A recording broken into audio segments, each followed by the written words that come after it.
हिमालयी अंचल में अवस्थित गढ़भूमि प्रण और प्रयासों की अद्वितीय भूमि रही है। इसी भूभाग के सीमांत उत्तरकाशी के एक छोर पर बैठकर सम्राट दिलीप के पुत्र भागीरथ, जिन्हें गंगा को धरती पर लाने का श्रेय जाता है, उन्होंने कठोर तप किया था। लगता है उनके तप का ताप किसी न किसी अंश में यहाँ की हवा, पानी और मिट्टी में अब भी विद्यमान है। तभी तो इसी उत्तरकाशी जनपद के दूरस्थ ग्राम अचल में जन्मा पला बड़ा एक बालक, जो बालपन से पिता को अपने ढाबे पर लाल चावल, झंगोरे की खीर, लेंगड़े की सब्जी, चैसा, कापला, घेंजे व खुल्ले की पकौड़ी परोसते हुए देखता है, स्वाद चखता है। इनके उत्पादन से जुड़े लोगों की आमदनी और पिता को होने वाले मुनाफे की गणित समझता है। पहाड़ी उत्पादों के प्रति लोगों की रुचि और आकर्षण के कारणों से तलाशता है और एक समझ बनाता है कि पर्वतीय प्रांत के ग्राम अचलों में पैदा होने वाले इन जैविक उत्पादों अर्थात मोटे अनाज को अगर उचित बाजार उपलब्ध करवाया जाए तो ये स्थानीय जनों की आजीविका के बेहतर विकल्प बनकर उभर सकते हैं। पिज्जा, बर्गर, चाउमीन, मोमोज वाली पीढ़ी अपने परंपरागत भोज्य पदार्थों के स्वाद, सुगंध और पौष्टिकता से लाभान्वित होगी और इनकी सुवास से अपनी गढ़भूमि पुनः सुवासित हो उठेगी।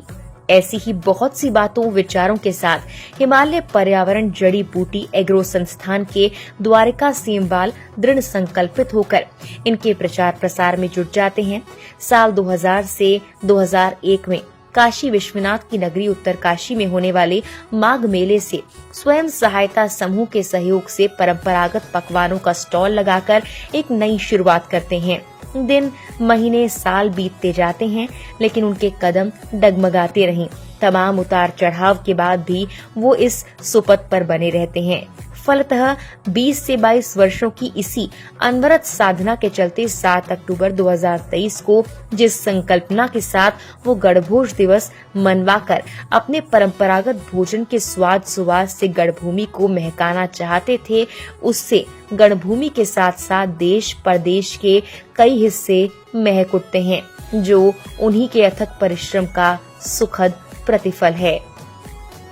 इसी तिथि को सीमांत उत्तरकाशी के ओसला गगाड़ से लेकर धारचूला, मुंसियारी और दूरस्थ चमौली के नीतीमाणा से लेकर खटीमा, उधम सिंह नगर तक के विद्यालयों में पीएम पोषण योजना के अंतर्गत गढ़भोज से सुसज्जित थाल परोसने संबंधी विभागीय आदेश हों या महाविद्यालयों में बाहर आती गढ़भोज दिवस संबंधी तस्वीरें और समाचार, सभी अभियान की सफलता की तस्दीक करती दिखाई देती हैं।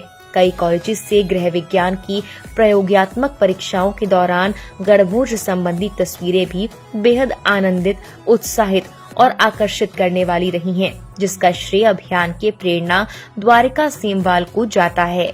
द्वारिका भाई भली भांति जानते थे कि अकेला चना भार नहीं फोड़ सकता, या कहें कि जन सहभागिता के बिना किसी भी अभियान की सफलता की संकल्पना मात्र भी नहीं हो सकती। इसीलिए वो गांव, नगर, कस्बा, शहर भ्रमण करते रहते हैं, डुगडुगी बजाते हैं, लोगों से संवाद करते हैं, परंपरागत पकवानों के गुण, महत्व और उपयोगिता से अवगत करवाते हैं।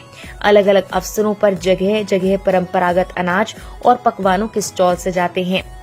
कन्याकुमारी से देहरादून और न्यू जलपाईगुड़ी पश्चिम बंगाल से देहरादून के लिए साइकिल उठाकर यात्रा पर निकल पड़ते हैं और इन साइकिल यात्राओं के दौरान प्राप्त अनुभवों को वो अभियान के लिए बेहद उपयोगी बताते हैं।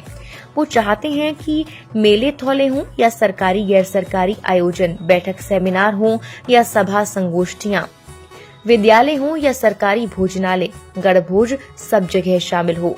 तीर्थाटन, पर्यटन, चार धाम यात्रा के बहाने देश विदेश के अलग अलग हिस्सों से देवभूमि पहुंचने वाले श्रद्धालु भी यहाँ के परंपरागत भोजन के स्वाद, सुगंध से परिचित हों, ऐसी व्यवस्था बने।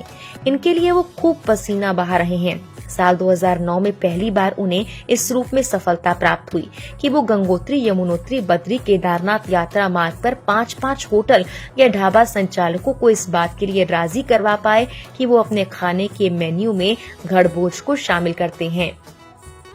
साल 2020-21 में उत्तराखंड पुलिस की मेस में साप्ताहिक भोजन में एक दिन गढ़भोज शामिल करवाने और वर्ष 2023 में प्रदेश भर के विद्यालयों में 7 अक्टूबर को गढ़भोज दिवस मनवाने की दिशा में प्राप्त सफलता भी उल्लेखनीय है।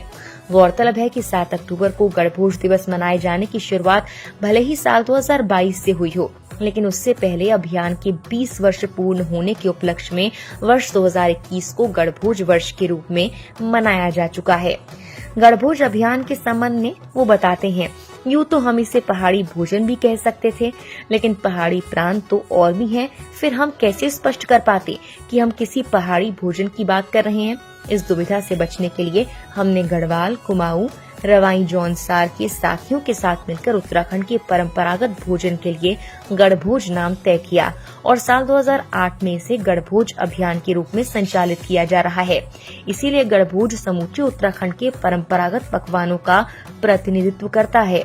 द्वारिका भाई के इन अथक प्रयासों को देखकर दुष्यंत कुमार की पंक्तियां, कौन कहता है कि आसमां में सुराख नहीं हो सकता, एक पत्थर तो तबीयत से उछालो यारो, अनायास याद आती हैं।